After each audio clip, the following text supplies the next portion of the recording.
আমন্ত্রণ ২১-এর রাতে আমাদের আজকের বিষয় জাতীয় পার্টি কি নিষিদ্ধ হচ্ছে। আমাদের সঙ্গে স্টুডিওতে উপস্থিত আছেন রাজনীতি বিশ্লেষক ডাক্তার সাখাওয়াত হোসেন সায়ন্ত, আপনাকে স্বাগত জানাচ্ছি। ধন্যবাদ আপনাকে। আমাদের সঙ্গে আছেন গণ অধিকার পরিষদের মুখপাত্র ও সিনিয়র সহসভাপতি ফারুক হাসান, আপনাকে স্বাগত জানাচ্ছি। আমি ফারুক হাসানকে দিয়েই প্রথমে শুরু করতে চাই। আলোচনায় যাবার আগে আমি জানতে চাই আসলে আপনাদের সভাপতি নুরুল হক নুরুর কি অবস্থা, বর্তমানে শারীরিক অবস্থা এখন? গণ অধিকার পরিষদের সভাপতি জনাব নুরুল হক নুরের বর্তমান যে শারীরিক কন্ডিশন, আমরা তার মেডিকেল যে বোর্ড যেটা গঠন করা হয়েছে, তো ওনাদের মারফতে যতটুকু জানছি যে আজকে বোধহয় আইসিইউ থেকে ট্রান্সফার করে ক্যাবিনে দেওয়া হয়ে গেছে। হ্যাঁ, ইতিমধ্যে বোধহয় দেওয়া হয়েছে। তো আজকে মানে লিকুইড খাওয়ার সম্ভবত নিতে পারতেছে, যেহেতু তার ওই মস্তিষ্কে যেটা রক্ত জমাটবদ্ধ এটা এখনও আছে, ওই আপনার নাকের হাড় উপরে ফ্র্যাকচার হয়েছে, আপনার চোয়ালের নিম্নাংশে ফ্র্যাকচার আছে, তো একটু বোধহয় সময় লাগবে সব মিলিয়ে। কিছুটা ভালো আর কি। রাজনীতির মাঠে কবে নাগাদ ফিরতে পারবেন বলে মনে করেন? এটা আসলে মানে একটা ডিপ একটা কোয়েশ্চেন আর কি। গত 2 দিন আগে ডক্টর বলছিল সে মানে রিকভারি করার পরেও মানে পূর্বের মতো যেভাবে বক্তব্য দিতেন, কথা বলতেন, মানে সেই পজিশনে হয়তো সে আর নাও থাকতে পারেন। কারণ এবারের যে তার উপরে অ্যাটাকটা, এটা এতটাই মারাত্মক এবং বিপজ্জনক, এটা আসলে খুব একটা ভয়াবহ মানে অবস্থা তৈরি হয়েছে ইতিমধ্যে। তো আগামীতে আসলে দেখি, এখন এই মুহূর্তে বলা যাচ্ছে না, আসলে হয়তো আরো কমপক্ষে 15-20 দিন তো লাগবেই। ডক্টর যেটা আজকে দেখলাম যে 4 থেকে 6 সপ্তাহ লাগতে পারে, এরকম একটি কথা বলা হচ্ছে। আমি আপনার কাছে একটু পেছনের ওই দিনের ঘটনার দিকে জানতে চাই, আসলে কি হয়েছিল, কারা আসলে এই ঘটনার সঙ্গে জড়িত। যদিও আইএসপিআর থেকে একটি বিবৃতি দেওয়া হচ্ছে, আপনারা প্রত্যাখ্যান করেছেন সেই বিবৃতিটি, আপনি কি বলবেন একটু আমাদের দর্শকদের জন্য? একটু ওই দিনের ঘটনাটা আমি যদি একবারই সংক্ষেপে বলি, ওই দিন আমাদের আসলে পূর্ব নির্ধারিত একটি কর্মসূচি ছিল যে আওয়ামী লীগের দোসর যারা, নট অনলি জাতীয় পার্টি এবং 14 দল সহ অন্যান্য যারা বিগত 15 বছর আওয়ামী লীগের ফ্যাসিবাদী শক্তি হিসেবে গড়ে তুলেছে, এবং আওয়ামী লীগের বিগত 15-16 বছরের যে দুঃশাসন, গুম, খুন, ক্রস ফায়ার, এই প্রত্যেকটা ঘটনাকে যারা লিগালাইজ করেছে, প্রাতিষ্ঠানিক রূপ দিয়েছে, বৈধতা দিয়েছে, এদের প্রত্যেকের নিষিদ্ধের দাবি কিন্তু আমরা আফটার 5 আগস্টের পর থেকে করে আসছি। তো সেই ধারাবাহিকতায় আমাদের গত শুক্রবার একটা কর্মসূচি ছিল, বিকালে বিক্ষোভ মিছিল। তো আমরা স্বভাবতই আমাদের যত কর্মসূচি হয়, প্রত্যেকটা কর্মসূচি আমাদের যে কার্যালয়ের মেইন রোড আপনার পল্টন টু নাইটেঙ্গেল মোড়, ওই রোডেই কিন্তু আমরা করি বরাবরই, যত আন্দোলন সংগ্রাম আমাদের হয়। তো আমরা তার ওই ধারাবাহিকতায় ওই দিন মিছিল নিয়ে নাইটেঙ্গেল মোড় ঘুরে আবার যখন আমাদের কার্যালয়ের দিকে মুভ করব, ঠিক ওই সময়েই যেহেতু জাতীয় পার্টির কেন্দ্রীয় কার্যালয় ওই নাইটেঙ্গেল মোড়ের পাশেই, তারা পিছন থেকে আমাদের মিছিলে জয় বাংলা জয় বঙ্গবন্ধু স্লোগান দিয়ে অ্যাটাক করে, ইট পাটকেল নিক্ষেপ করে। তো পিছনে আমাদের যারা ছিল ওরা আবার পাল্টা প্রতিরোধ গড়ে তোলার চেষ্টা করে। তো মোটামুটি একটা ক্ল্যাশ হয় ওখানে আর কি, ছোটোখাটো, বেশি বড় ধরনের মানে ওইরকম হয় নাই। আমরা আমাদের নেতাকর্মীদের সেখান থেকে নিবৃত্ত করে আমরা আবার কার্যালয়ে নিয়ে চলে যাই আমাদের আলরাজি কমপ্লেক্সে। তো সেখানে নিয়ে যাওয়ার পরে আমরা এর প্রতিবাদে মানে আমাদের এটা একটা মারাত্মক মানে আমাদের ইয়াতে সেন্টিমেন্টে আঘাত লাগলো যে জাতীয় পার্টি একটা হচ্ছে আওয়ামী লীগের দোসর ফ্যাসিবাদী শক্তি, তারা কিভাবে মানে অ্যালাইভ থাকে রাজনীতির মাঠে, কিভাবে তারা আক্রমণ করার দুঃসাহস দেখায়, এটা তো কোনোভাবে আমরা মানতে পারি না। তো তারই প্রতিবাদে আমরা একটা রাত 8টায় সংবাদ সম্মেলন রাখলাম, প্রেস কনফারেন্স আমাদের কার্যালয়ের নিচে। আমাদের কার্যালয়টা আপনারা জানেন যে মেইন রোড থেকে কিন্তু প্রায় 30-40 হাত একটা ফাঁকা জায়গা আছে, যেখানে আমরা স্টেজ বানাই, মিটিং মিছিলের ইয়াগুলো করি। তো সেখানে আমাদের রাত 8টায় যথারীতি প্রেস কনফারেন্স করার জন্য আমরা আমাদের সভাপতি সহ নেতাকর্মীরা প্রস্তুতি নিচ্ছি। সেখানে কিন্তু আপনি দেখছেন যে আপনার সেনাবাহিনী, পুলিশের যারা সদস্য যারা আক্রমণ চালিয়েছে, সেখানে এসে কিভাবে সন্ত্রাসী কায়দায়, এটাকে আমি আসলে কোনো সভ্য ভাষা দিয়ে আসলে মানে বাক্যচয়ন করতে পারি না বা সুযোগও নেই, একবারে সন্ত্রাসী কায়দায় অ্যাটাকটা করেছে। এখন অ্যাটাকটা কেন করলো? আইন শৃঙ্খলা বাহিনী বা সেনাবাহিনী সদস্য কেন? এখন প্রশ্নটা এখানেই, ধরেন ক্লাসটা হয়েছে কার সাথে? গণ অধিকার ভার্সাস জাতীয় পার্টি, মারামারি, হামলা, সংঘর্ষ হলে তাদের সাথে হওয়ার কথা ছিল, কিন্তু সেনাবাহিনীর সদস্যরা এবং পুলিশ কেন অ্যাটাকটা করলো? এই জায়গায় কিন্তু রহস্যটা লুকিয়ে আছে। এই যে বিগত সময়ে আমরা বারবার বলে আসছি যে জাতীয় পার্টি এই মুহূর্তে কেন নিষিদ্ধ করা অত্যন্ত জরুরি, বিকজ গত 3 মাস আগে ভারতীয় পরিকল্পনায় আপনার একটা তারা ধরেন যে প্রেসক্রিপশন রেডি করেছে যে আগামী যে নির্বাচন, এই নির্বাচনে তারা জাতীয় পার্টিকে বাংলাদেশের প্রধানতম বিরোধী দল বানাতে চাই। একমাত্র জাতীয় পার্টি যদি প্রধান অপোনেন্ট হয় তাহলেই আওয়ামী লীগকে তারা কামব্যাক করাতে পারবে এবং শেখ হাসিনাকে বাংলাদেশে ফিরিয়ে নিয়ে আসবে। আর এর বাইরে অন্য কোনো ইকুয়েশন বা সমীকরণ যদি আগামীতে ঘটে যায় নির্বাচনের মাঠে, তাহলে কিন্তু আওয়ামী লীগের কামব্যাক করা বা শেখ হাসিনাকে বাংলাদেশে ফিরিয়ে নিয়ে আসার যে সম্ভাবনা ভারত দেখছে, এটা কিন্তু তারা বাস্তবায়ন করতে পারবে না। এজন্যই তারা প্রথমে রিফাইন আওয়ামী লীগের একটা প্রজেক্ট মাঠে নামানোর চেষ্টা করেছিল, সেই প্রজেক্ট ছাত্র জনতা রুখে দিয়েছে, ওটা আর পারে নাই। এরপরে তারা সেকেন্ড প্রজেক্ট হিসাবে জাতীয় পার্টিকে আগামী নির্বাচনে প্রাসঙ্গিক করে প্রধান বিরোধী দল বানানোর জন্য যা যা করার তাই করছে। এখন আসেন, ভেরি ইন্টারেস্টিং, এটা বলতেই হচ্ছে, আইএসপিআর এর যে বিবৃতি। আজকে দেখেন, মেসি হচ্ছে আপনার আর্জেন্টিনার ন্যাশনাল টিমের খেলোয়াড়। মেসিকে যখন বার্সেলোনা হায়ার করে তাদের সেই ক্লাবে, সেই বার্সেলোনার মাঠে মেসি যদি কোনো একটা ফাউল করে বা কোনো একটা অঘটন ঘটায়, সেই লায়াবিলিটি কিন্তু আপনার আর্জেন্টিনার না, যে তাকে হায়ার করেছে তার। দ্যাট মিনস বার্সেলোনা ক্লাবের। এখন দেখেন, এই মুহূর্তে বাংলাদেশের আইন শৃঙ্খলার দায়িত্বে কারা? জয়েন্ট ফোর্সেস এজেন্সি, অর্থাৎ যৌথ বাহিনী। যৌথ বাহিনীর মধ্যে সেনাবাহিনী আছে, পুলিশ আছে, র্যাব, অন্যান্য যে বাহিনীগুলো আছে, সবার সমন্বয়ে যৌথ বাহিনী আইন শৃঙ্খলার দায়িত্বে আছে। এবং এই যৌথ বাহিনী আন্ডার হোম মিনিস্ট্রি, স্বরাষ্ট্র মন্ত্রণালয়ের আন্ডারে কিন্তু তারা কাজ করছে সারা বাংলাদেশে। এই যে এই ফিল্ড কিন্তু সেনাবাহিনী ফিল্ড না। এখানে যদি কোনো একটা অঘটন ঘটে, কোনো দুর্ঘটনা ঘটে বা যে কোনো ইভেন্ট, ইনসিডেন্ট, প্রত্যেকটা ইনসিডেন্টের লায়াবিলিটি কিন্তু হোম মিনিস্ট্রির। আজকে আপনি শুধু আজকে না, এই বিগত 1 বছরে দেখবেন যে কোনো ঘটনা ঘটলেই সবার আগে বিবৃতিটা আসে থেকে আইএসপিআর থেকে। আরে ভাই, আইএসপিআর কেন বিবৃতি দিবে? তারা কে বিবৃতি দেওয়ার? এই ফিল্ডে দে আর নোবডি। তারা এখানে বিবৃতি দেওয়ার কোনো এখতিয়ার রাখে না। প্রথম এখতিয়ার বিবৃতিটা আসার কথা স্বরাষ্ট্র মন্ত্রণালয় থেকে, বাট আমরা আজ পর্যন্ত দেখলাম না যে কোনো ঘটনা ঘটলে স্বরাষ্ট্র মন্ত্রণালয় থেকে কোনো বিবৃতি আসছে। আগে তারা দেয়, তারপরে যদি দায়সারে কোনো বিবৃতি বক্তব্য দেওয়া লাগে তারপরে দেয়। ইভেন আপনি এই যে গত শুক্রবারের নুরের উপরে আক্রমণ ঘটনা, এটাও দেখেন, প্রথম বিবৃতি আসছে কার থেকে? আইএসপিআর থেকে। আইএসপিআর কেন এখানে বিবৃতি দেবে? এই প্রশ্নটি আমি আপনার মাধ্যমে, এই মিডিয়ার মাধ্যমে সরকারকে করছি। আইএসপিআর কেন বিবৃতি দিবে? তাহলে আইএসপিআর যদি বিবৃতি দিয়ে থাকে, তাহলে কি এখানে দুটো সরকার দেশ চালাচ্ছে? কার্যত পক্ষে তো আমরা তাই দেখতে পাচ্ছি যে আমাদের বাহ্যিক চোখে মনে হচ্ছে ডক্টর মোহাম্মদ ইউনূসের নেতৃত্বাধীন একটা সরকার আর একটা শ্যাডো গভর্নমেন্ট, যেটা ছায়া সরকার হিসেবে পিছন থেকে দেশকে চালাচ্ছে। It's very clear. তা না হলে তো দুই জায়গা থেকে দুই রকম বিবৃতি আসার কথা না। দেখেন, আবার আপনি যদি দুটো বিবৃতি কম্পেয়ার করেন, সরকারও কিন্তু বিবৃতি দিয়েছে, সরকারের বিবৃতি টোটালি ডিফারেন্ট, আবার আইএসপিআর এর বিবৃতি আরেক রকম। জি, ফারুক হাসান, আমি আপনার কাছে আবারও আসবো। এই পর্যায়ে আমি সাখাওয়াত হোসেন শান্তর কাছে আসতে চাই। শান্ত ভাই, সেই ঘটনার পর থেকেই একটি রাজনীতিতে আলোচনা চলছে যে জাতীয় পার্টির কার্যক্রম নিষিদ্ধ করতে হবে বা জাতীয় পার্টিকে নিষিদ্ধ করতে হবে। এই দাবিটা হঠাৎ করে উঠছে কেন? যে বলা হচ্ছে যে আওয়ামী লীগের দোসর, তারা তো দোসর সব সময় থেকেই, গত 1 বছরও তারা দোসরই ছিল, কিন্তু এখন কেন এই দাবিটি হঠাৎ করা হচ্ছে?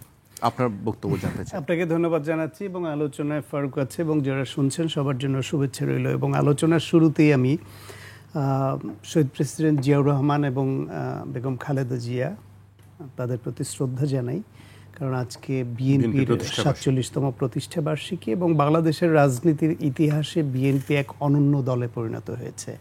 এ কথাটা আমি বিভিন্ন আলোচনায় বলেছি যে বাংলাদেশের রাজনীতির ইতিহাসে বিএনপির যতগুলা মাইল ফলক স্পর্শ করেছে ইতিবাচকভাবে, এটা বাংলাদেশের আর কোনো রাজনৈতিক দলের জন্য নাই। যেমন ধরেন 1971 সনে মুক্তিযুদ্ধের সময় স্বাধীনতার ঘোষণা যিনি দিয়েছেন তার প্রতিষ্ঠিত দল বিএনপি, শহীদ প্রেসিডেন্ট জিয়াউর রহমান যিনি ফিল্ডে যুদ্ধ করেছেন, এবং মুক্তিযুদ্ধে এই দলটির প্রতিষ্ঠাতার ভূমিকা আছে, সেই হিসেবে মুক্তিযুদ্ধের পক্ষের শক্তি।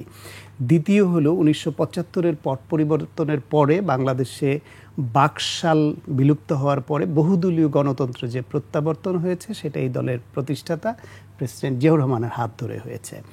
তৃতীয়ত, বাংলাদেশে স্বৈরাচার এরশাদ বিরোধী আন্দোলনে দীর্ঘ সংগ্রামে আপসী নেত্রীর ভূমিকায় থেকে বেগম খালেদা জিয়া বাংলাদেশে গণতন্ত্র আবার পুনঃপ্রবর্তনের ভূমিকা রাখেন। চতুর্থত, বাংলাদেশে এই যে সংসদীয় ব্যবস্থা প্রবর্তন, এটা বেগম খালেদা জিয়ার হাত ধরে হয়। এর পরে বাংলাদেশে গণতান্ত্রিক রীতিনীতি কিছুদিন চলার পরে আস্তে আস্তে সেটা প্রশ্নবিদ্ধ হয় এবং এক পর্যায়ে আবার 1/11 আসে। 1/11 পরবর্তী বিভিন্ন চড়াই উতরাই পেরিয়ে সর্বশেষ যে 16 বছর ফ্যাসিবাদ বিরোধী আন্দোলন করে যে 24-এর গণ অভ্যুত্থান হয়, সেই গণ অভ্যুত্থানে বিএনপির অন্যতম প্রধান স্টেক হোল্ডার, অর্থাৎ 1971 থেকে শুরু করে 24-এর গণ অভ্যুত্থান পর্যন্ত প্রতিটা রাজনৈতিক ঐতিহাসিক পট পরিবর্তনে পজিটিভলি বিএনপি যেভাবে ইনভলভ, বাংলাদেশের আর কোনো রাজনৈতিক দলের এই প্রত্যেকটা ইনভলভমেন্টের নজির পাবেন না। কোনোটা তার পরে প্রতিষ্ঠিত, কোনোটা নতুন প্রতিষ্ঠিত, কোনোটা আগে প্রতিষ্ঠিত হলে এইবার ফ্যাসিবাদ ছিল, গণহত্যাকারী ছিল। সুতরাং সবগুলাতে ইনভলভ, একমাত্র বিএনপি ছাড়া পাবেন না।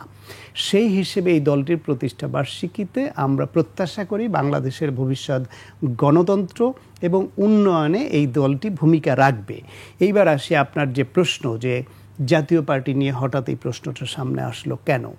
জাতীয় পার্টি নিয়ে এই প্রশ্নটা হঠাৎ সামনে আসেনি। হঠাৎ এটা নিয়ে হয়তো গণ অধিকার পরিষদ কর্মসূচি দিয়েছে, কিন্তু এর দাবিটা এনসিপি এবং গণ অধিকার পরিষদ এরা মাঝে মাঝেই করছিল।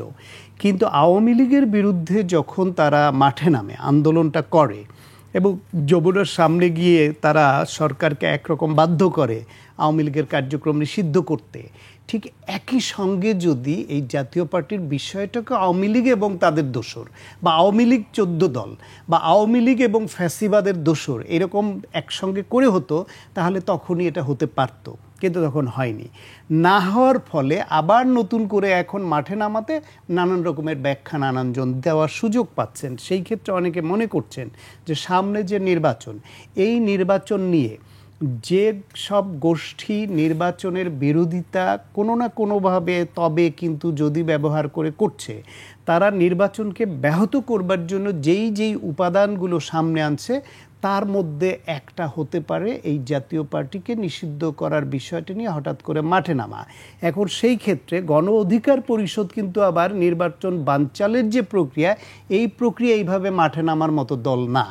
তারা কখনো এরকম সহিংসতাপূর্ণ কিছু করেনি গণ অধিকার পরিষদ।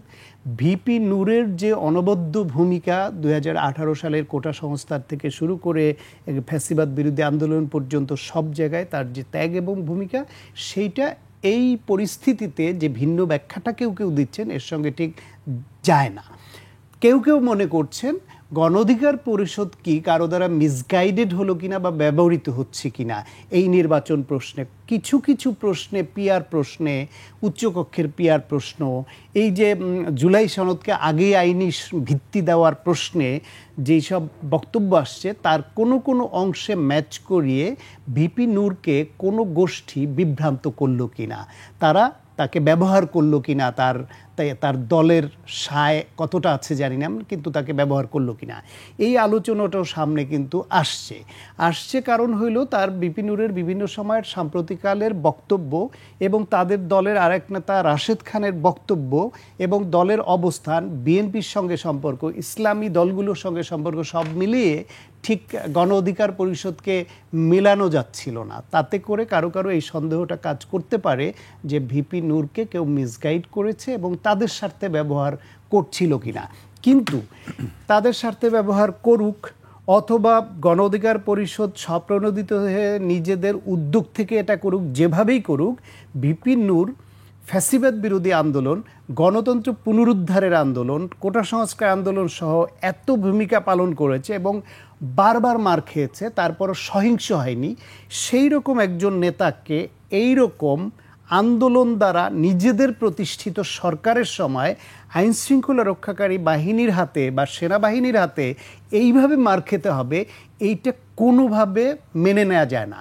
এটা অত্যন্ত দুঃখজনক এবং আমাদের জন্য লজ্জার যে যেই ফ্যাসিবাদকে পরাজিত করে তাদের পালিয়ে যেতে বাধ্য করে যে নতুন সরকার প্রতিষ্ঠিত করলে এই দেশের মানুষ, সেই মানুষদের অন্যতম একজন স্টেক হোল্ডার হচ্ছে ভিপি নূর এবং তার দল। সেই দলটিকে একটা গণতান্ত্রিক দাবি জানানোর জন্য তাকে এইভাবে পিটানো যেতে পারে। যদি এই চরিত্রই এখনও আমরা প্রশাসনের মধ্যে বা প্রশাসনের কোনো গোষ্ঠীর মধ্যে পাই এটা জাতীয় পার্টি যদি তাদের উপর আগ্রাসী হয়ে এই আক্রমণটা করতো সেটা অন্যরকম একটা ডাইমেনশন থাকতো, কিন্তু জাতীয় পার্টির নেতাকর্মীরা পিটিয়ে ভিপি নূরকে এইভাবে রক্তাক্ত আহত কিন্তু করেনি, করেছে আইন শৃঙ্খলা রক্ষাকারী বাহিনী এবং তাদের বিভিন্ন যে অ্যাপারাটাস আছে তারা কেন করলো এই ব্যাখ্যা সরকারকেই দিতে হবে।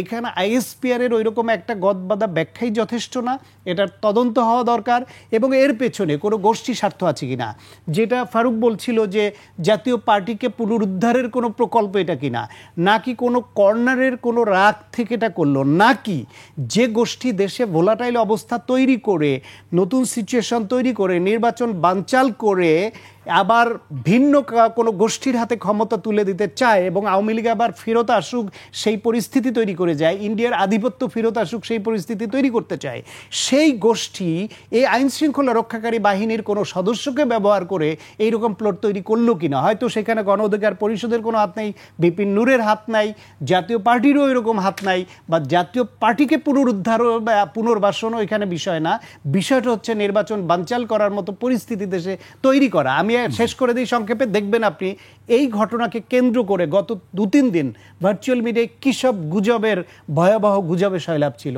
এই জরুরি অবস্থা হচ্ছে, এই কারা ক্ষমতা নিচ্ছে, এই সেনাপ্রধান কার সঙ্গে দেখা করতে গেলেন, এই রাষ্ট্রপতি কি করতে যাচ্ছেন, বিদেশে বসে যারা স্ট্যাটাস দেয় যখন তখন তাদের স্ট্যাটাস খেয়াল করেন, অর্থাৎ দেশটাকে একটা ঘোলাটে পরিস্থিতি তৈরি করবার জন্য কোনো না কোনো অংশ থেকে এই ঘটনাটা ঘটানো হয়েছে, সেটার তদন্ত হওয়া দরকার।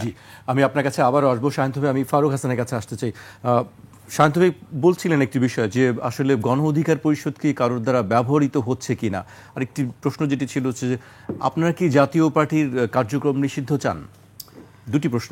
ধন্যবাদ আপনাকে। প্রথমেই আমাদের শান্ত ভাই বেশ কয়েকটি বিষয় আসলে বলেছেন যেগুলোর উত্তর দেওয়াটা দরকার। দেখেন, আমরা কারো দ্বারা ব্যবহৃত হচ্ছে কিনা বা অতীতে হয়েছে কিনা এই প্রশ্নটি কিন্তু একাধিকবার আওয়ামী আমলেও উত্থাপিত হয়েছে, যে আমরা কারো দ্বারা ম্যানিপুলেট হয়ে আসলে মানে আওয়ামী লীগের বিরুদ্ধে আন্দোলন করতেছি, এটা সেটা ইত্যাদি ইত্যাদি, বা আওয়ামী লীগের পক্ষে কাজ করতেছি, হোয়াট এভার। তো এরকম অসংখ্য কোয়েশ্চেন, অসংখ্য প্রশ্ন বিগত সময় আসছে। ইভেন 2024 সালের নির্বাচনের আগেও মোটা দাগে মিডিয়া, গণমাধ্যম, সোশ্যাল মিডিয়া সব জায়গায় আসছে যে এরা কয়েকটি আসন নিয়ে আওয়ামী লীগের সাথে ইলেকশনে যাচ্ছে, একবারে মানে চাওর, বাট গণ অধিকার যায় নাই। দ্যাট মিনস আমাদের যে 10-15 বছরের লড়াই সংগ্রামের যে ইতিহাস, অভিজ্ঞতা যতটুকু আছে, আমরা আসলে কারো কাছে মাথা নত করা, কারো হয়ে কাজ করা, কারো এজেন্ডা বাস্তবায়ন করা, এ কারণে রাজনীতির মাঠে আসি নাই।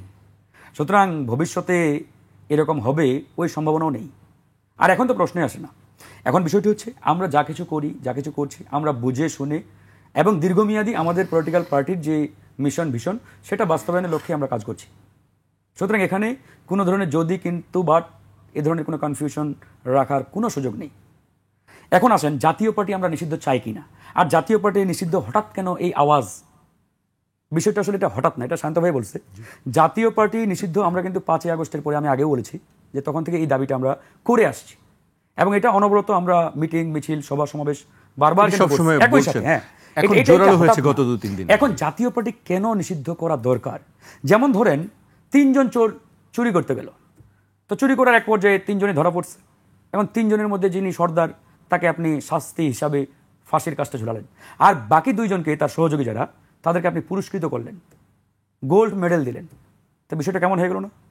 তো আজকের এই বাস্তবতায় আমরা তো তাই দেখতে পাচ্ছি যে আওয়ামী লীগকে যারা আওয়ামী লীগ বানিয়েছে, দানব বানিয়েছে, ফ্যাসিস্ট বানিয়েছে, আপনি আওয়ামী লীগের কার্যক্রম নিষিদ্ধ করলেন, বাট আপনি আওয়ামী লীগের সহযোগী যারা তাদেরকে পুরস্কৃত করছেন। এটা তো পুরস্কৃত ওয়ান কাইন্ড অফ, কারণ আপনি জাতীয় পার্টির অফিস সেনা প্রোটোকলে পাহারা দিচ্ছেন, জাতীয় পার্টির চেয়ারম্যানকে সেনা প্রোটোকলে বাসায় পৌঁছে দিচ্ছেন, তাদের নেতাদের পাহারা দিচ্ছেন, তো ওয়ান কাইন্ড অফ পুরস্কৃত করে না? তো এটা তো হতে পারে না, এক দেশে তো 2 আইন চলতে পারে না। এখন শান্ত ভাই বলছে যে ওই দিন কেন আওয়াজটা তুলেন? হ্যাঁ, আমরা ওই দিনই আওয়াজ তুলেছিলাম। আমরা বলেছি নট অনলি আওয়ামী লীগ, একই সাথে আওয়ামী লীগের দোসরদেরও কার্যক্রম নিষিদ্ধ করতে হবে, এবং একটা বিজ্ঞপ্তিতে, মানে একটা পেপারসে, একটা সিগনেচারে। কিন্তু কেন করে নাই এই ব্যাখ্যায় গেলে কিন্তু এখন আবার ধরেন যে আপনাদের অনেকের গায়েও লাগতে পারে।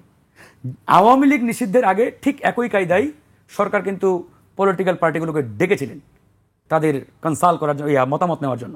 বিএনপি, জামাত, আমরা সহ অনেক দলের সাথে বসছে। তো সেখানে কিন্তু বিএনপির যে পজিশন, সেই পজিশনটা আসলে একবারে সলিড পজিশন ছিল, বিষয়টা কিন্তু এমন না। হয়তো বিএনপি যদি সেদিন সলিড জায়গা থেকে একবারে তাদের যে নিষিদ্ধের প্রশ্নে যে পজিশনটা, এটা যদি সেভাবে প্রধান উপদেষ্টার সাথে বা সরকারের সাথে সেদিন তারা করতেন, থ্রো করতেন, তাহলে কিন্তু হয়তো ওই দিনেই এই সিদ্ধান্তটা আরো বড় পরিসরে আসতো। বাট হয় নাই। কেন হয় নাই ওই ব্যাখ্যা এই জন্য আমি যেতে চাচ্ছিলাম না। এখন তারপরেও আমরা আন্দোলন সংগ্রাম অব্যাহত রাখছি, বিকজ আওয়ামী লীগ এই বাংলাদেশে একটা মারাত্মক রকমের ভাইরাস, এবং এই ভাইরাসের যে জাম, এই জামটাকে যদি আপনি রেখে দেন তাহলে কিন্তু এটা যে কোনো সময় আবার বড় পরিসরে জনগণের মাঝে ছবল আকারে তারা কিন্তু আসবে, ফিরে আসবে। তো সুতরাং আওয়ামী লীগ এবং আওয়ামী লীগের দোসরদের বাংলাদেশে অ্যালাইভ রাখা, তাদেরকে পলিটিক্যালি জীবিত রাখা, এটা কোনোভাবেই আসলে সম্ভব না, এটা হতে পারে না। এই জন্য আমরা বারবার বলেছি আওয়ামী লীগের সাথে জাতীয় পার্টি 14 দল এদের কার্যক্রম অনতিবিলম্বে নিষিদ্ধ করতে হবে, কোনোভাবেই রাখার কোনো প্রশ্নই আসে না। তিনি আরেকটা কথা বলেছেন, আপনাদের এই দাবির সঙ্গে কারা কারা একাত্মতা প্রকাশ করেছে? কারা কারা, এটা তো আমরা আসলে ওই অ্যাঙ্গেল থেকে চিন্তা করি না ভাই।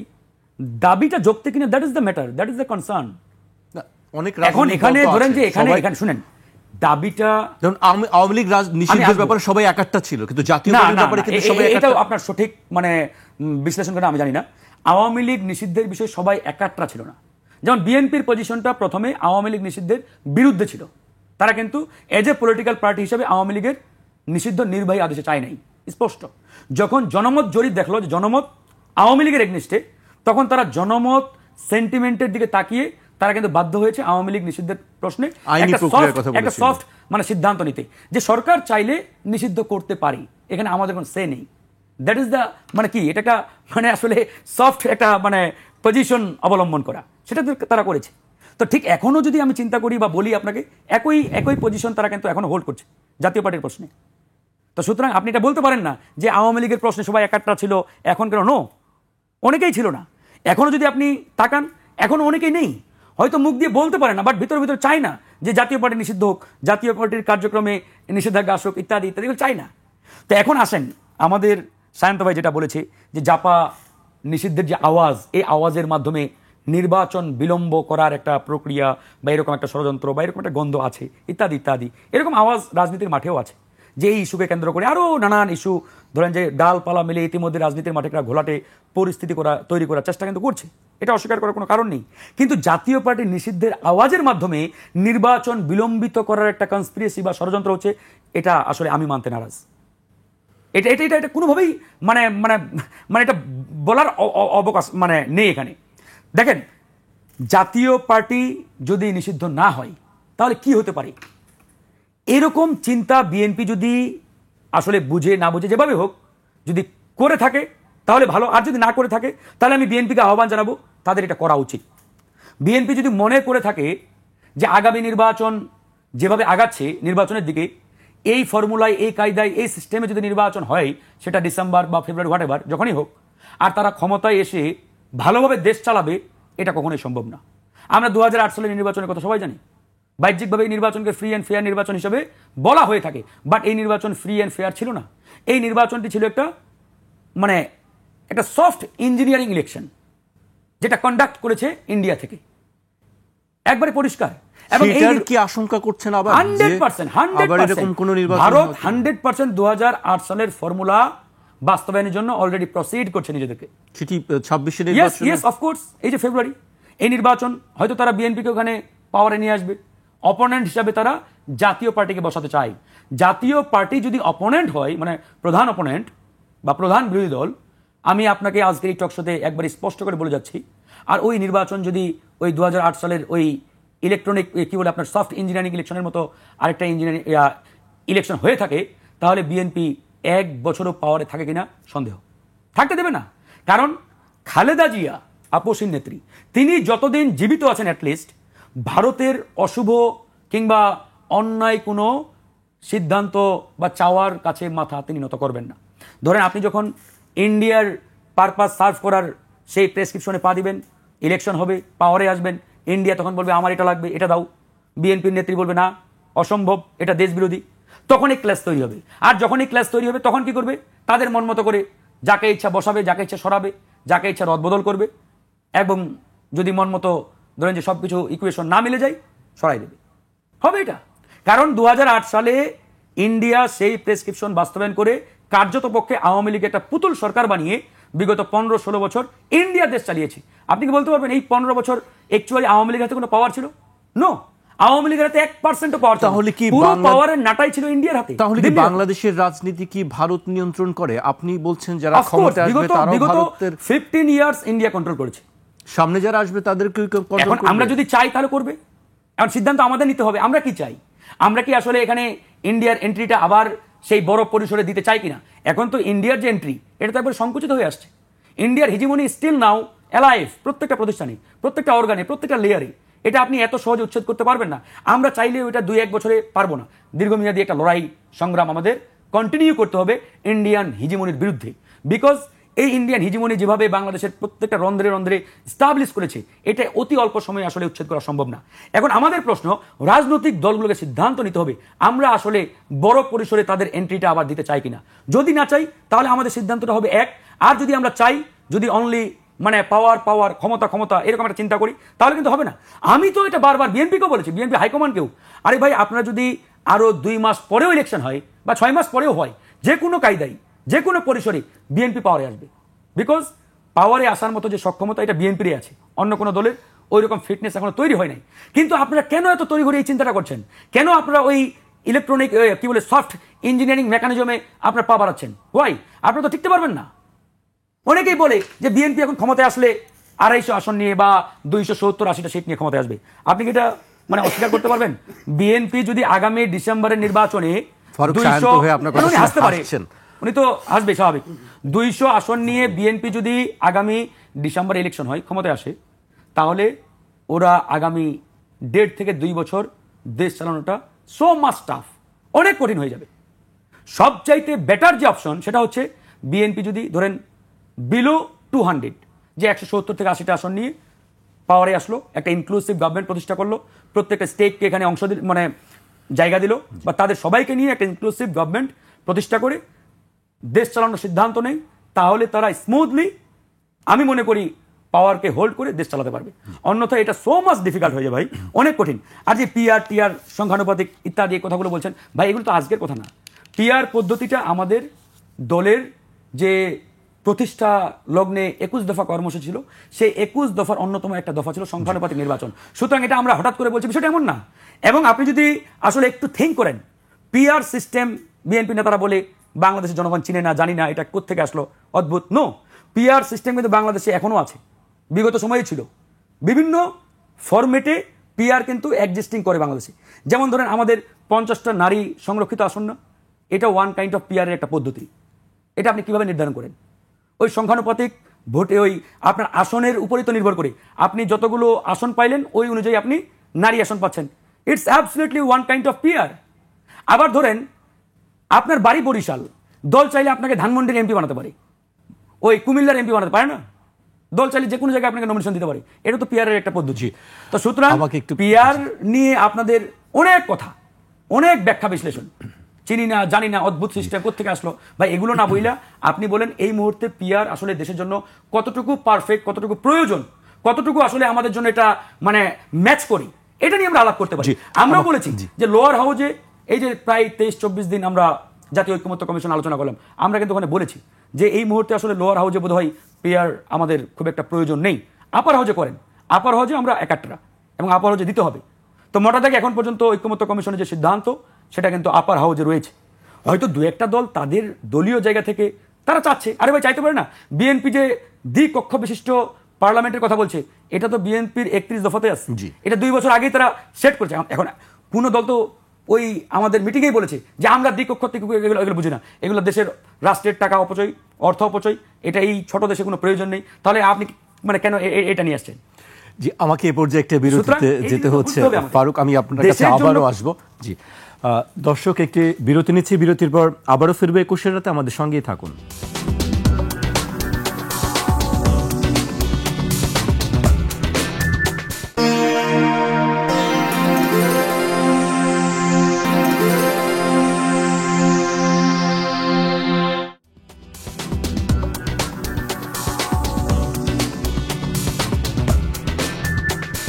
বিরতির পর আবারও স্বাগত। আপনারা দেখছেন ২১ রাত। আমাদের সঙ্গে আছেন রাজনীতি বিশ্লেষক ডাক্তার সাখাওয়াত হোসেন সায়ন্ত এবং গণ অধিকার পরিষদের মুখপাত্র ও সিনিয়র সহসভাপতি ফারুক হাসান। বিরতিতে যাবার আগে আমরা বেশ কিছু বিষয় নিয়ে আলোচনা করছিলাম। আমি সায়ন্ত ভাইয়ের কাছে প্রশ্ন ছিল যে আসলে জাতীয় পার্টি কি নিষিদ্ধ হচ্ছে কিনা, বা বিএনপি আসলে জাতীয় পার্টি নিষিদ্ধ চায় কিনা, সেই প্রশ্নটাই আমি আসলে আপনার ওকে। তার আগে মানে ফারুক খুব উত্তেজিত হয়ে অনেক কথা বলল, তো তার মধ্যে দু একটা কথা বলি। ওই বেশি উত্তেজনা বেশি মানে বাতুলতা আনে। বরিশাল থেকে কাউকে একজনকে, বরিশালের নেতাকে ঢাকায় ক্যান্ডিডেট করে নির্বাচিত করলো, এটা নাকি ওয়ান কাইন্ড অফ পিয়ার। এটা পিয়ারের ধারে কাছে না। তাকে ধানমন্ডির লোকদেরই তাকে ভোট দিয়ে নির্বাচিত করতে হয়। পিয়ারটা প্রত্যক্ষ ভোটে হয় না। বরিশালের কোনো নেতাকে বরিশালে উপযোগী না করলে ধানমন্ডি থেকে ক্যান্ডিডেট করলেও ধানমন্ডি ওই কনস্টিটিউয়েন্সির লোকদের ভোটে প্রতিযোগিতামূলকভাবে তাকে প্রত্যক্ষ ভোটে আসতে হয়। সুতরাং পিয়ারের বাকি যা বলছে ঠিক আছে, কিন্তু এইটারও পিয়ারের মধ্যে ঠেলে দেয়া, পিয়ার নিয়ে আরও বিভ্রান্তি ছড়ানো হবে যে মানুষ এমনি পিয়ার বোঝে না, আরও ভুল বোঝানো ঠিক হবে না। এক। দুই হলো, ফারুক আসলে গণ অভ্যুত্থান পরবর্তী বাংলাদেশটাকে পড়তে পারে না। সে ইন্ডিয়ার সে আধিপত্য নিয়ে যেই সব বয়ান দিল, এটা ইন্ডিয়া নিয়ে পুরনো বয়ান। ওই বয়ান বাংলাদেশের মানুষ ২৪-এর গণ অভ্যুত্থানের মাধ্যমে ছুঁড়ে ফেলেছে, এবং এইখানে ঢোকা অত সহজ না। আগে যা হয়েছে চাইলে গণ অধিকারও পারবে না। এই ফারুকরা ২০১৮ সালে ওই কোটা সংস্কার আন্দোলনে তাদের দাবি মানার পরে যেরকম শেখ মুজিবের মুরালে গিয়ে ফুল দিয়ে হিসাব বা মিষ্টি বিতরণ করে ছাত্রলীগের হাতে মিষ্টি খেয়েছিল, এই ২৪-এর বিজয়ের পরে কিন্তু চাইলেও এটা পারতো না, মানুষ এটা তাদের পিটাইতো। ওই ভুলটা তারা চাইলেও করতে পারবে না। ওই সময় তাদের নেতা গিয়ে শেখ হাসিনার পা ধরে সালাম করে মা ডাকার যেই উদারতা তখন দেখাতে পেরেছে, ভুল করে হলেও, এখন কিন্তু এই বিজয়ের পরে চাইলে ওরা মা কেন, খালাও ডাকতে পারবে না। শেখ হাসিনার খালা ডাকতে গেলেও পিটাবে। সুতরাং ২৪-এর গণঅভ্যুত্থান বাংলাদেশকে পাল্টে দিয়েছে। এখন ওই পুরনো ইন্ডিয়ার ওই সব ধুয়ো তুলে যে ইন্ডিয়া চলে আসবে। ইন্ডিয়া চলে আসবে কখন? যদি বাংলাদেশে আওয়ামী লীগকে প্রতিষ্ঠিত করা হয়। আওয়ামী লীগের মাধ্যমে ইন্ডিয়া ফেরত আসবে। আওয়ামী লীগ প্রতিষ্ঠিত না, জাতীয় পার্টির মাধ্যমে আওয়ামী লীগকে পুনর্গঠন করা। বাংলাদেশের জনগণ এত বোকা না যে জাতীয় পার্টিকে ভোট দিয়ে নির্বাচিত করে সংসদে নিয়ে আসবে। জাতীয় পার্টির দলটা ভেঙে টুকরো টুকরো হয়ে গেছে নানানভাবে। এই দলটা পচে গেছে, তাদের নেতারা। আমি নিজে যেহেতু বহু বছর ধরে টকশোতে কথা বলি, সেমিনারে কথা বলি এবং কলাম লিখি, আমি জানি যখন এই নির্বাচনে বিভিন্ন সময় নির্বাচনে জাতীয় পার্টি যাবে কি যাবে না এই আলোচনাটা জাতীয় পার্টির মধ্যে যখন ওঠে, ওদের তৃণমূল নেতা কর্মীরা একাট্টাভাবে দলের বিরোধিতা করে শীর্ষ নেতৃত্বে যে আওয়ামী লীগের অধীনে নির্বাচন যাওয়া উচিত হবে না, তারা সমর্থন করে না। ফাইনালি তাদের গঠনতন্ত্র অনুসারে দায়িত্বটা চেয়ারম্যানের হাতে দেয়। চেয়ারম্যান সেই তাদের নেতাকর্মীদের সেই পালস না বুঝে সে তার ব্যক্তিগত স্বার্থে বা তার গুটি কয়েক নেতার স্বার্থে দলকে আওয়ামী লীগের পকেটের মধ্যে ঢুকায় এবং নির্বাচনে যায় গিয়ে দলটাকে ধ্বংস করেছে। এখন জাতীয় পার্টির মধ্যে সবাই যে আওয়ামী লীগপন্থী তা তো না, সবাই যে ফ্যাসিবাদকে সমর্থন করেছে তাও তো না। দল হিসেবে দায় আসছে, এবং সেই দায়ে যেই নেতাদের আছে তার দায়ে আপনি সমস্ত কর্মীদেরকে শাস্তি দিবেন কি না আওয়ামী লীগের মতো করে, সেই বিবেচনাটা তো একটা বিষয় আছে। এখন সেই বিবেচনার সামনে রেখে দুই হলো, বিএনপি একটি রাজনৈতিক দল হিসেবে তাদের অবস্থান হচ্ছে কোনো দল যদি অপরাধ করে এবং আদালতের মাধ্যমে দোষী প্রমাণিত হয়ে সেই দল নিষিদ্ধ হয়, তাহলে সেটা হচ্ছে বিচার।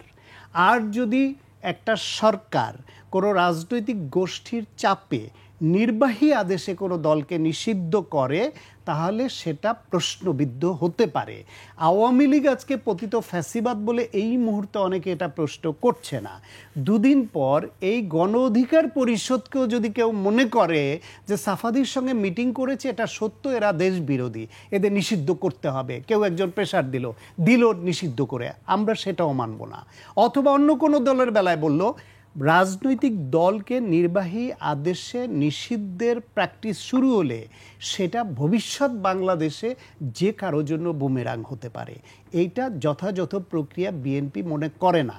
তবে দলগতভাবে এবং ব্যক্তি হিসেবে, নেতা হিসেবে আওয়ামী লীগ এবং জাতীয় পার্টির সহ তাদের দোসররা যেই অপরাধ করেছে, দেশবিরোধী অপরাধ করেছে, গণতন্ত্র বিরোধী অপরাধ করেছে, মানবতা বিরোধী অপরাধ করেছে, তার প্রত্যেকটার তদন্ত এবং শাস্তি হওয়া দরকার। সেই তদন্ত এবং শাস্তির বিচারে যদি তারা দোষী সাব্যস্ত হয় অবশ্যই বিচার করতে হবে এবং সেই বিচার বিএনপি করে, এবং যদি কোনো কর্নার থেকে না করে সেটার জবাবও মানুষ দিবে। এই বিচারের দাবিটা বিএনপিকে করতেই হবে। এবং সেই ক্ষেত্রে যদি কোনোভাবে দেশবিরোধী, গণতন্ত্র বিরোধী, ফ্যাসিবাদের কারো পক্ষে যদি বিএনপি কেন যে কেউ অবস্থান নেয়, জনগণ তাকে ছুঁড়ে ফেলবে। সেই ভরসাটা জনগণের উপরে রাখেন।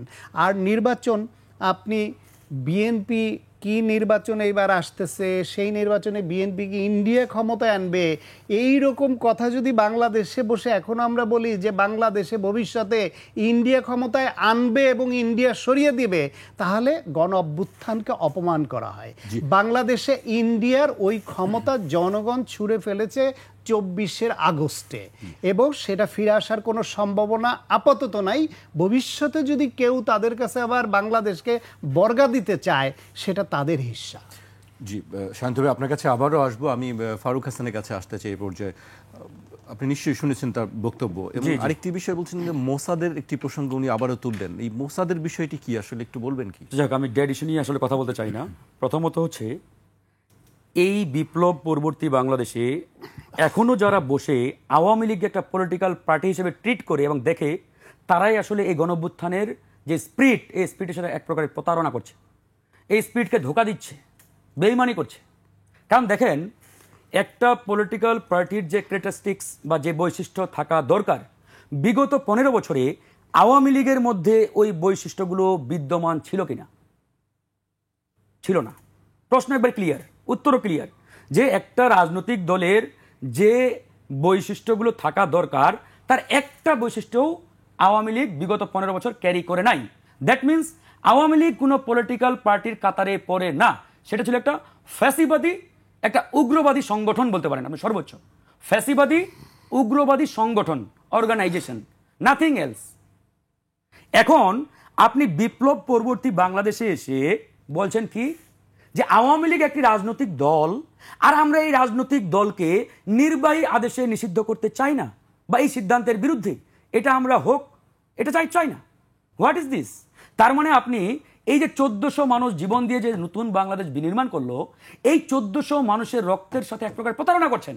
কারণ এই 1400 মানুষ রায় দিয়েছে রক্ত দিয়ে যে আওয়ামী লীগ কোনো রাজনৈতিক শক্তি নয়, রাজনৈতিক দল নয়, এটা একটা ফ্যাসিবাদী শক্তি, একটা সন্ত্রাসবাদী শক্তি, একটা মানে উগ্রবাদী অর্গানাইজেশন। সুতরাং কোনো সভ্য দেশে সন্ত্রাসবাদী কোনো শক্তি, উগ্রবাদী কোনো অর্গানাইজেশন বা কি বলে প্রতিষ্ঠান রাজনীতি করার কোনো এখতিয়ার রাখে না। এজন্য সালাম করতে গেছিলেন কোথায়? পায়ে ধরে সালাম করতে গিয়েছিলেন, সেটা নিয়ে ব্যাখ্যা আছে, আমি বলবো। দেন না ব্যাখ্যাটা। আরে 5 আগস্টের কথা বলছি ভাই, আপনি কেন আপনি ওই ডেড ইস্যু নিয়ে কথা বলতেছেন? 5 আগস্ট নিয়ে কথা বলেন। জনগণ তাদের ছুঁড়ে ফেলেছে, কিন্তু আপনারা তো পায়ে ধরে সালাম করতে ছুঁড়ে ফেলছে 5 আগস্টের পরে। আপনারা তো মিষ্টি বিতরণ করতে যান। 5 আগস্টে ছুঁড়ে ফেলার পরে আপনারা তো এখন ফুল দিয়ে মানে নমনম করতেছেন কেন? ফারুক, আরেকটি প্রশ্ন, কথা তিনি বলছিলেন যে গণ অধিকার পরিষদকে নিষিদ্ধ করা যায়, একটু বলছেন। জি, গণ অধিকার পরিষদ কাউকে ওই বন্দুক দিয়ে গুলি করে হত্যা করে নাই, কারো উপরে সন্ত্রাসী আক্রমণ করে নাই, হেলিকপ্টার থেকে গুলি করে ওই 2 বছরের বাচ্চাকে হত্যা করে নাই। সুতরাং গণ অধিকার পরিষদ একটি নিয়মতান্ত্রিক, বৈধ, নিবন্ধিত রাজনৈতিক দল। সুতরাং গণ অধিকার পরিষদকে নিষিদ্ধ করার কোনো প্রশ্নই আসে না। আর এই প্রশ্নটা করাটা একটা বাতুলতা, অবান্তর। বিকজ আমরা একটা প্রতিষ্ঠিত নিয়মতান্ত্রিক বৈধ রাজনৈতিক দল। আমার পার্টির কোনো নেতা চাঁদাবাজিও করে না, 2 নম্বরিও করে না, টেন্ডারবাজিও করে না, কাউকে হত্যা করে না, গুম খুন করে না, ক্রস ফায়ারে মানুষ হত্যা করে না। সুতরাং আপনি কেন এই কথাটা বলবেন? এবার আসেন, আমাদের কথা না, এটা শান্তভাবে বলছিলেন। এই উত্তরটা এই জন্য দিলাম। এই যে দেখেন, আমি একটু উত্তরগুলো দিই। আপনাদের সঙ্গে মিটিং আর পায়ে হাত ধরে সালাম, আসবো ব্রাদার, আসবো তুলতে চাইনি। শেষ করি। আপনি যে ভাষায় বিএনপিকে আক্রমণ করছেন। না, আমি বিএনপিকে আক্রমণ করিনি ভাই, করছেন, এবং বিএনপিকে আওয়ামী লীগের সঙ্গে দোষর বানায় বানায় আমরা কাঁধে কাঁধ মিলিয়ে আপনাদের বিষয় ক্লিয়ার করেন না। আমি তো বিএনপির সাথে আন্দোলন করছি ভাই দীর্ঘ 1 বছর ফ্যাসিবাদ বিরোধী। কিন্তু আমি বিএনপিকে অ্যাটাক কেন করব? নো নো, আমি বিএনপির ভালো চাই, আমি চাই বিএনপি ক্ষমতায় আসুক, দেশটাকে ভালোমতো চালাক। কিন্তু কিছু শুনেন, আমি শেষ করি প্লিজ। টক শোতে বসছি, আলোচনায় বসছি, এটা পল্টন ময়দান না। আপনি যে ভাষায় কথা বলছেন সে কারণে প্রসঙ্গক্রমে আসলো। আমি আপনাদের ওয়েল উইশার, নুরুকে আমি ব্যক্তিগতভাবে খুব পছন্দ করি। রাশেদ আমার অত্যন্ত প্রিয় নেতা, অত্যন্ত প্রিয় নেতা। কিন্তু আপনি যেই ভাষায় বলছেন সেজন্য প্রসঙ্গক্রমে ফারুকের কথাটা শুনি আপনার কাছে আবার আসবো। এটা আমার জন্মগত অভ্যাস, আমি আসলে আস্তে কথা বলতে পারি না। এজন্য আপনার মনে হতে পারে যে আমি মানে এগ্রেসিভ। নো, আমার টোনটা এরকম। আমার প্রত্যেকটা টক শো টিভি প্রোগ্রাম দেখবেন আপনি, মানে আমার স্লো কথা হয় না, high volume, right right, high pitch. Yes. এখন আমি তো বিএনপির সাথে 1 বছর ধরে আন্দোলন করছি ফ্যাসিবাদ বিরোধী। তো যে দলটার সাথে আমি কাঁধে কাঁধ মিলিয়ে আন্দোলন করলাম, আমি সেই দলটার বিরুদ্ধে বলবো কেন বা তাদের সমালোচনা করবো কেন? হ্যাঁ, সমালোচনা আমি করি, কোনটার?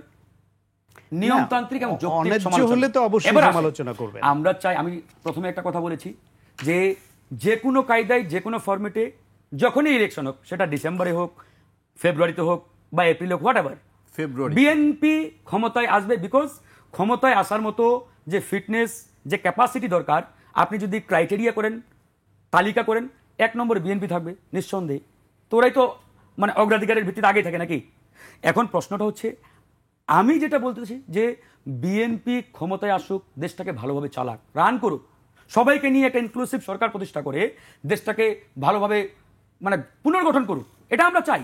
কিন্তু বর্তমানে যে ডালপালা চতুর্দিকে ইতিমধ্যে শুরু হয়েছে, যে ফেরকা ইতিমধ্যে রাজনীতির মাঠে আবির্ভূত হয়েছে এবং নানামুখী যে তৎপরতা আমরা ইতিমধ্যে দেখতে পাচ্ছি, এরকম তৎপরতা যদি অব্যাহত থাকে, চলতে থাকে, আর যে দেশি বিদেশি চক্রগুলো আমাদের আগামী নির্বাচনকে কেন্দ্র করে নানামুখী যে ষড়যন্ত্রের জাল ইতিমধ্যে বিস্তার করা শুরু করেছে, আর ওই জালের মধ্যে আমরা যদি প্যাকেট হয়ে যাই, ঢুকে যাই, ইনভলভ হয়ে যাই, আর ওই সিস্টেমের মধ্যে যদি আগামী নির্বাচনে সেটা বিএনপি হোক, জামাত হোক বা আমরা হই, হোয়াট এভার, যারাই ক্ষমতায় আসুক, তারা আসলে কতদিন দেশটাকে সঠিকভাবে চালাতে পারবে, দ্যাট ইজ দ্য কোয়েশ্চেন। আমরা সেই বিষয়টি নিয়ে কনসার্ন ভাই, সেটা নিয়ে আমরা চিন্তিত। আমি সেটা নিয়ে কথা বলছি। এখন এই কথা বলতে গিয়ে আপনি যদি বলেন আপনি তো বিএনপিকে অ্যাটাক করছেন, নো, বিএনপিকে আমি কেন অ্যাটাক করব? বিএনপির প্রধান বেগম খালেদা জিয়া আপোষহীন নেত্রী, তার মুক্তির দাবিতে আমরা অসংখ্য আন্দোলন করেছি। এখনো বলছি যে এই মুহূর্তে যদি বাংলাদেশে দেশপ্রেমিক নেতাদের তালিকা করা হয়, বেগম খালেদা জিয়ার নাম 1 নম্বরে থাকবে। উনি এই বয়সে একটা নির্জন কারাগারে একা ছিলেন, আর কোনো নেতা, ইভেন আমি নিজেকেও ওই কাঠগড়ায় দাঁড় করিয়ে যদি প্রশ্ন করি, আমি ফারুক হাসান এরকম একটি নির্জন কারাগারে একা 2 বছর থাকবো কিনা, আমার মনে হয় আমিও মানে এই জায়গায় একটা দোদুল্যমান অবস্থায় পড়ে যাব, ইয়েস ওর নো মানে উত্তর দিতে গিয়ে। কিন্তু বেগম খালেদা জিয়া আপোষ করেন নাই, তিনি ছিলেন। আমরা তাদের ভালো চাই ভাই, ভালো চাই বিধায় কিন্তু এই কথাগুলো বলছি, যৌক্তিক সমালোচনাগুলো করছি, যে প্রশ্নগুলো সামনে আসছে এগুলোর একটা উত্তর দেওয়ার চেষ্টা করছি। এবার আসেন, এই যে আমাদের সায়ন্ত ভাই একটা কথা বললেন যে আওয়ামী লীগ জাতীয় পার্টির যারা অপরাধ করেছে তাদের বিচারের কাঠগড়ায় দাঁড় করিয়ে বাকি যারা ভালো আছে তাদের মাধ্যমে জাতীয় পার্টিকে রান করানো বা নতুন করে রাজনীতির মাঠে তারা মুভ করুক, চলুক, মানে ওয়ান কাইন্ড অফ রিফাইন জাতীয় পার্টি। দেখেন, গ্রামে একটা কথা আছে, বিষাক্ত সাপ মেরে আপনি যদি লেজে বিষটা রেখে দেন, ওই সাপ টুডে ও টুমরো আবার তার ওই লেজ থেকে বিষটা ফোনাই নিয়ে এসে আপনাকে ছবল মারবে, 100% মারবে। তো সুতরাং আওয়ামী লীগের দোসর যারা, জাপা 14 দল, এরা হচ্ছে বিষাক্ত সাপের মতো। এদেরকে মেরে আমরা কিন্তু এখন লেজে বিষটা রেখে দিয়েছি, এবং এই বিষটা যে কতটা বিষাক্ত এবং ভয়াবহ, বিপজ্জনক, এই জিনিসটা যদি আমরা উপলব্ধি করতে না পারি, বুঝতে না পারি, তাহলে আমাদের একটু হিস্ট্রিটা দেখা দরকার। যেমন আমরা বলি যে জিয়াউর রহমান বাংলাদেশের একজন ডাইনামিক লিডার ছিলেন, গ্রেট লিডার ছিলেন, অস্বীকার করার কোনো সুযোগ নেই।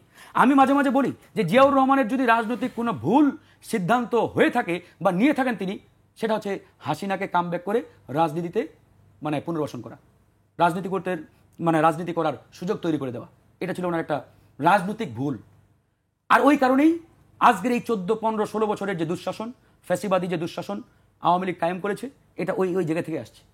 ওই আপনার 80-র দশকে যদি সুযোগটা না পেত আওয়ামী লীগ এবং হাসিনা, তাহলে কিন্তু আজকে হয়তো ভিন্ন পরিস্থিতি তৈরি হলেও হতে পারত।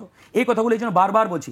এখন আপনারা এই জাতীয় পার্টি বা আওয়ামী লীগ তো এখন one kind of dead horse.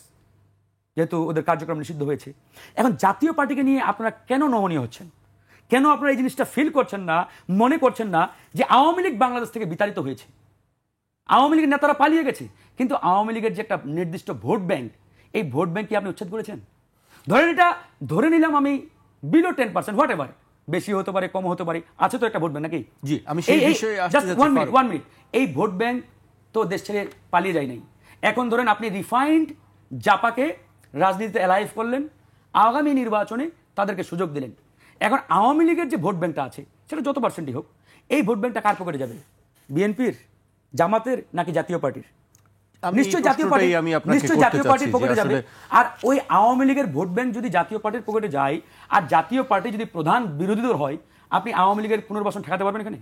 আপনি নিজেই বলছেন যে আমরা আওয়ামী লীগের পুনর্বাসন চাই না, আওয়ামী লীগের কামব্যাক চাই না, কিন্তু আপনি একই সাথে জাপার কামব্যাক চাচ্ছেন, জাপার পুনর্বাসন চাচ্ছেন, রিফাইন জাপা চাচ্ছেন। তার মানে ইনডাইরেক্টলি আপনি কি বোঝাতে চাচ্ছেন? জি, আপনার কথা পরিষ্কার। আমি শান্ত ভাইয়ের কাছে আসতে চাই, যেটা বলছেন যে আওয়ামী লীগ তো নির্বাচনে নেই, কোনো প্রশ্নই উঠছে না। এখন জাতীয় পার্টিকেও যদি নিষিদ্ধ করা হয় বা কার্যক্রম নিষিদ্ধ করা হয়, সেক্ষেত্রে জাতীয় পার্টিও নির্বাচনে অংশ নিতে পারবে না। তাহলে এই ভোটগুলো কার কাছে যাবে আসলে? আর জাতীয় পার্টি যদি নির্বাচন করে, যদি কার্যক্রম চালু থাকে, তাহলে নিশ্চয়ই আওয়ামী লীগের ভোটগুলো কার কাছে যাবে? জাতীয় পার্টির কাছে, নাকি অন্য দলে ভাগ হয়ে যেতে পারে? প্রথম কথা হলো যে আপনি আওয়ামী লীগ নাই, এখন আওয়ামী লীগের পরিবর্তে যদি অন্য কেউ যদি দাঁড়ায়, তাহলে আওয়ামী লীগের ভোট কার বাক্সে যাবে সেই চিন্তা করে আপনি যদি ডিজাইন করেন, সেটা গণতান্ত্রিক চিন্তা না।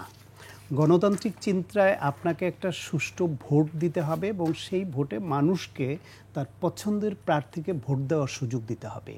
সেইখানে জাতীয় পার্টি অপরাধী হলে অপরাধের বিচার করতে হবে, সেই অপরাধের বিচারের সঙ্গে তাকে রাখলে কে ভোট দিবে এই ইকুয়েশন মেলানোটা সুস্থ গণতান্ত্রিক পদ্ধতির চিন্তার সঙ্গে ম্যাচ করে না। অপরাধী হলে অপরাধী, তার বিচার আপনাকে অবশ্যই করতে হবে।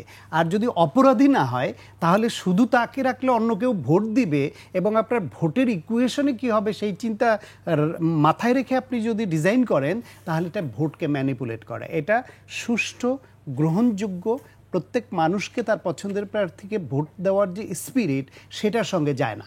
ওইটা হলো একটা রাজনৈতিক কৌশল। এখন ওই কৌশলকেও অবলম্বন করে অনেক সময় বাংলাদেশের রাজনীতিতে, এইবারও করতে চাইলে করবে। কিন্তু আমার মনে হয় যদি এরকম হয় যে জাতীয় পার্টির মধ্যে যারা অপরাধী, 16 বছর যারা ফ্যাসিবাদের সুবিধাগ্রহী অপরাধী, তাদের অবশ্যই বিচারের আওতায় আনা দরকার। সেটা হলো ওই ব্যক্তির দায়। কিন্তু দল হিসেবে জাতীয় পার্টিকে আপনি নিষিদ্ধ করবেন কিনা এবং করলে কি হবে? ধরেন আওয়ামী লীগের মতো বাংলাদেশে বেসিক্যালি 4টা রাজনৈতিক শক্তি ছিল গণায় ধরার মধ্যে। বড় লেভেলে ছিল বিএনপি, আওয়ামী লীগ, তার অনেকখানি নিচের স্তরে এসে জাতীয় পার্টি এবং জামায়াত ইসলাম। যে কারণে 4 দলীয় জোট এবং এই জাতীয় পার্টি জামাতকে বিএনপি আওয়ামী লীগে টানা হেস্টা, এবং দুইটা দলই কোনো না কোনো পয়েন্টে গিয়ে অনৈতিক কাজ করেছে। জামাত ইসলাম 1971 সালে বাংলাদেশের স্বাধীনতা বিরোধী ভূমিকায় ছিল, তাদেরকে রাজাকার বলে 2 দলই গালি দেয়, আওয়ামী লীগ ও বিএনপি, অতীতও দিয়েছে, এখনও দিচ্ছে। অথচ ওই জামায়াত ইসলামকেই পক্ষে টানতে মরিয়া আওয়ামী লীগ এবং বিএনপি উভয়ই হয়েছে। জাতীয় পার্টি স্বৈরাচার, তারে আন্দোলন করে পতন ঘটিয়েছে স্বৈরাচারের এই আওয়ামী লীগ এবং বিএনপি একসঙ্গে। এই জাতীয় পার্টিকে আওয়ামী লীগ বিএনপি উভয়ে টেনেছে। কেন টেনেছে? কারণ হইল এই বড় দুইটার পরে দ্বিতীয় অবস্থানের বা তৃতীয় অবস্থানে এই দল দুইটার অবস্থান ছিল, তাদের একটা সমর্থক ব্যাংক আছে। এখন আওয়ামী লীগ গণহত্যাকারী হিসেবে পালিয়ে যাওয়া একটা দল, নিষিদ্ধ, কার্যক্রম নিষিদ্ধ, দল নিষিদ্ধ না। জাতীয় পার্টিকেও আপনি নিষিদ্ধ করার পরে বাংলাদেশে ভবিষ্যৎ রাজনীতিতে যে অন্তর্কল, সেইখানে যদি আপনি মূল অ্যাকোমোডেটিভ ফ্লোর বাইরে যদি সংখ্যাটা বাড়িয়ে ফেলেন, সেটা কি হতে পারে? আপনি দেখুন 1971 সালের পরে শেখ মুজিবুর রহমান তার প্রভূত ক্ষমতার অধিকারী, তিনি যুদ্ধ অপরাধীদের চিহ্নিত সুনির্দিষ্ট অপরাধীদের তালিকাটা ধরে তাদের বাদ দেয়া বাকিদের সাধারণ ক্ষমা ঘোষণা করেছিলেন। কেন করেছিলেন? কারণ তিনি বুঝতে পারছিলেন দেশের একটা বড় একটা জনগোষ্ঠীকে ফ্লোর বাইরে রেখে ঐক্যবদ্ধভাবে এগিয়ে যাওয়া কঠিন। সেটা তার সঠিক ছিল বা ভুল ছিল সেই বিশ্লেষণও কেউ কেউ করেন, কিন্তু সাধারণ ক্ষমা ঘোষণার পেছনে মূল স্পিরিট এটা একটা ছিল। জিয়াউর রহমান এসে আবার তিনি এই যে রাজনৈতিক দলগুলোকে ধর্মভিত্তিক দল, মুক্তিযুদ্ধের বিরোধিতাকারী দল, তাদের রাজনীতি নিষিদ্ধ করা হয়েছিল, তাদেরকে উন্মুক্ত করে বহুদলীয় গণতন্ত্র ফিরিয়ে আনলেন। কেন আনলেন? যে রাজনীতির মূল ফ্লোতে যদি তাদের না আনতে পারি আমরা, বেশি সংখ্যায় যদি খুব বেশি হয়ে যায়, যেটা ফ্লোর বাইরে রাখি, তাহলেও কিন্তু এক সময় না এক সময় ট্রাবল হবে। ফলে বাংলাদেশের রাজনীতিতে হুট করে দাবি করা যায়, ইমোশনাল হওয়া যায়, আমরা মুভমেন্টে যাই, সব কিছু ঠিক আছে, কিন্তু এটা ভেবেচিন্তে করা ভালো যে আপনার এটা নিয়ে কোনো গবেষণা আছে, বড় পরিসরে কোনো দলগুলোর মধ্যে আলোচনা আছে, কোনো সেমিনার আছে, কোনো পেপার উপস্থাপন আছে যে বাংলাদেশে কোন দলের সমর্থন কোন পর্যায়ে এখন আছে, কোন দলকে নিষিদ্ধ করলে তার ইম্প্যাক্ট কত হবে। আপনি আওয়ামী লীগকে নিষিদ্ধ করা হয়েছে কার্যক্রম, কিন্তু দল হিসেবে নিষিদ্ধ কবে করবেন বা পারবেন কিনা, জাতীয় পার্টিকে ওই আওয়ামী লীগের সঙ্গে একই সঙ্গে অঙ্গীভূত করে দিলে তার ইম্প্যাক্ট কি দেশের জন্য ভালো হবে, নাকি তাদের মধ্যে দোষীদের বিচার করে বাকিদেরকে আপনি মূল ফ্লোতে ভিড়িয়ে নিলে হবে, সেটা তো একটা বিবেচনার বিষয়।